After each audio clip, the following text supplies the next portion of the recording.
Dans la région de l'Azawak, au nord du Niger, le village de Taatiste affronte sévèrement le réchauffement de la planète. Courage contre terre sèche, sans fourrage, il bravait auparavant les aléas à la recherche d'un peu d'eau potable.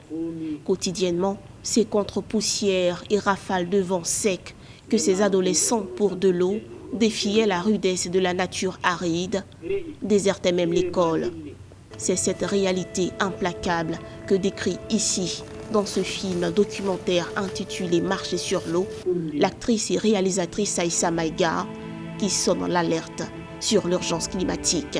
Aujourd'hui, dans le village, un fourrage a été construit par l'ONG Aman Iman avec le soutien du gouvernement, permettant aux déplacés de revenir chez eux, aux enfants de suivre une scolarité régulière. Doté d'un réseau multivillage, le fourrage permet à plusieurs personnes d'accéder à la ressource. La question de l'école, c'est quelque chose qui comptait vraiment beaucoup au départ du projet, parce que dans ce village, les adultes ne sont pas allés à l'école, ce sont d'anciens nomades, et ils se saisissent de cette opportunité qui est quand même liée à une très grande difficulté, qui est le manque d'eau, pour envoyer leurs enfants à l'école et de façon déterminée, filles et garçons, dès le plus jeune âge. Et j'ai vu aussi combien ils se battent. Mais la difficile condition climatique décrite ici par Aïssa Maïga dans ce film traverse encore glaçante tout le continent. À travers le village nigérien de Taatiste, c'est un regard vers tous ces peuples nomades ou non, tous ces habitants qui ont des sous-sols riches en eau souterraine, mais pas de fourrage, et qui continuent encore de marcher sur de l'eau à la recherche d'eau, s'installent, se redéplacent, avec l'espoir qu'un jour, l'immense faune et flore renoue.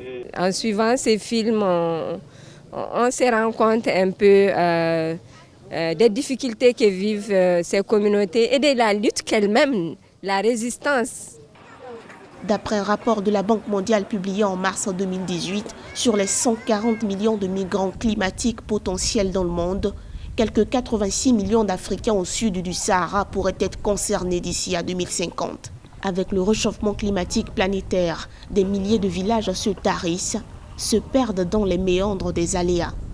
Les habitants tiennent tête, survivent. De rares arbres s'érigent et résistent. Avec eux, les populations alentours. C'est un film qui a été tourné au Niger, qui va sortir en France le 10 novembre, il y aura des petites sorties dans quelques pays d'Afrique de l'Ouest, mais pour moi c'est un film qui parle à la fois aux Occidentaux, parce que la question du réchauffement climatique nous concerne tous.